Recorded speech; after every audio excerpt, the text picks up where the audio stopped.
Hello everyone, welcome to my channel. Today in this video, I am going to teach you the remaining parts of chapter 7, the administration of the Swaraj.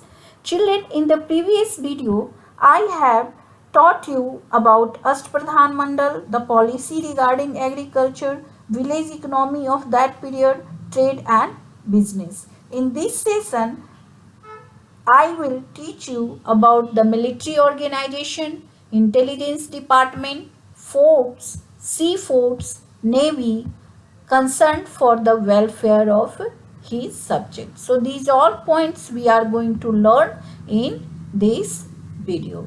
So I request you to watch the video till end, and if you are new to my channel, please subscribe and press the bell icon for notification, like and share with your friends. So let's begin it. The military organization. There were two main divisions of the army of Shivaji Maharaj. Shivaji Maharaj के army में दो मुख्य division थे, infantry and cavalry. वो मुख्य दो division कौन थे? Infantry and cavalry. Infantry means थल सेना एंड कैवेलरी मीन्स अश्वसेना. In the infantry, there were officers such as the havaldar and jumledar etc.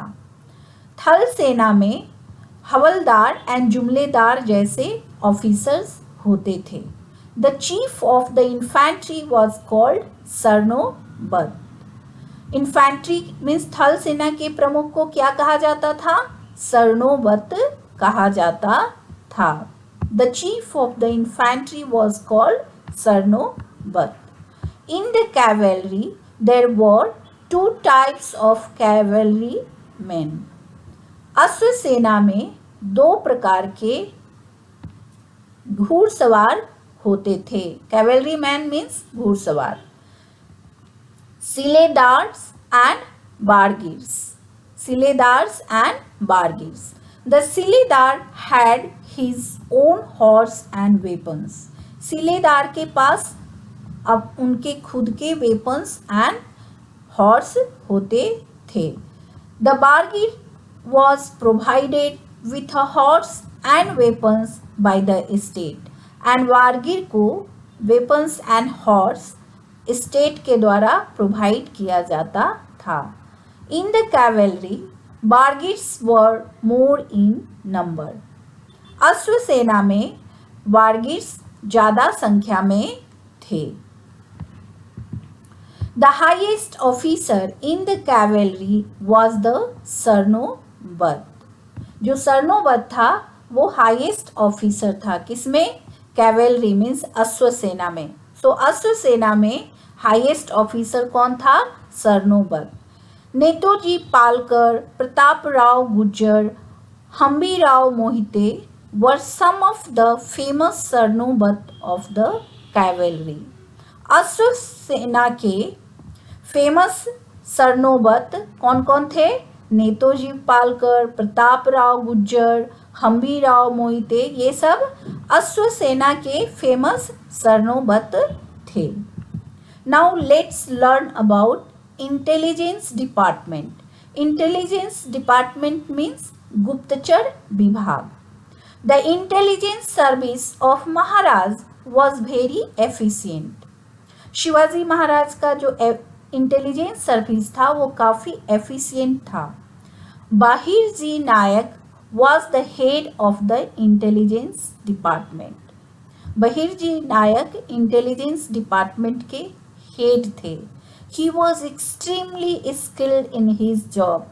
वो अपने काम में काफ़ी कुशल थे, स्किल थे. He collected accurate and detailed information about Surat before the raid on सूरत. उन्होंने बहिर्जी नायक ने सूरत अभियान से पहले सूरत के बारे में accurate and detail information collect किया था. So he was extremely skilled in his job. Navy means Nausena. Let's learn about it.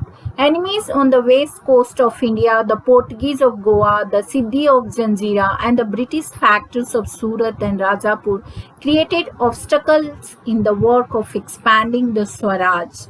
India के वेस्ट कोस्ट मीन्स पश्चिमी तट के दुश्मन, गोवा के पोर्तुगीज, जंजीरा के सिद्धी, सूरत एंड राजापुर के गोदाम वाले British created obstacle in the work of expanding the Swaraj. Swaraj के एक्सपेंशन में ऑब्स्टकल मीन्स बाधा क्रिएट करते थे. कौन कौन? गोवा के पोर्तुगीज, जंजीरा के सिद्धी, सूरत एंड राजापुर के ब्रिटिश. ये सब स्वराज के एक्सपेंशन में ऑब्स्टकल मीन्स बाधा क्रिएट करते थे. It was necessary to curb their activities and to protect the west coast. West coast को प्रोटेक्ट करना एंड उनकी एक्टिविटीज को कर्ब करना मीन्स अंकुश लगाना आवश्यक था. For this purpose Maharaj raised a navy. इस उद्देश्य से शिवाजी महाराज ने नौसेना का गठन किया. There were 400 ships of various kind in his navy. उनकी नौसेना में विभिन्न प्रकार के 400 शिप्स थे. There were 400 ships of various kinds in his navy. They included battleships like the Gurab, Galbat and Pal. उनमें battleships like Gurab, Galbat and Pal शामिल था. Ships were built in the creek of Kalyan, Bhiwandi, Vijayadurg and Malwan. ये जो ships थे उनका निर्माण कहाँ किया जाता था? कल्याण, भिवंडी, विजयदुर्ग एंड मालवन के क्रीक मीन्स खाड़ी में किया जाता था. Mayank Bhandari and Daulat Khan were the chief naval commander. Mayank Bhandari and Daulat Khan जो थे नौसेना के चीफ कमांडर थे.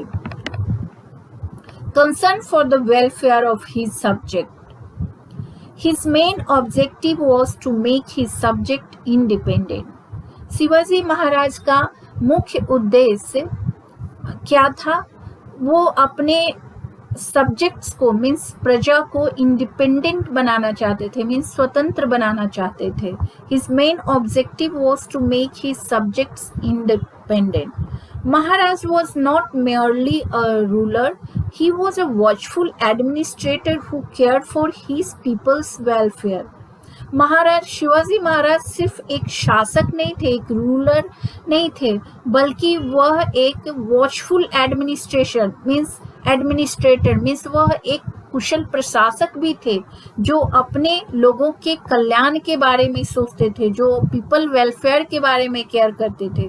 This is clearly seen in his administration of the state. यह स्पष्टतः क्लियरली उनके राज्य के एडमिनिस्ट्रेशन मीन्स प्रशासन में देखा जा सकता है. So I hope that this chapter is clear to you, and if you like my lecture, if you like my teaching, then please subscribe my channel, like the video and share with your friends. Thank you for watching. Thank you.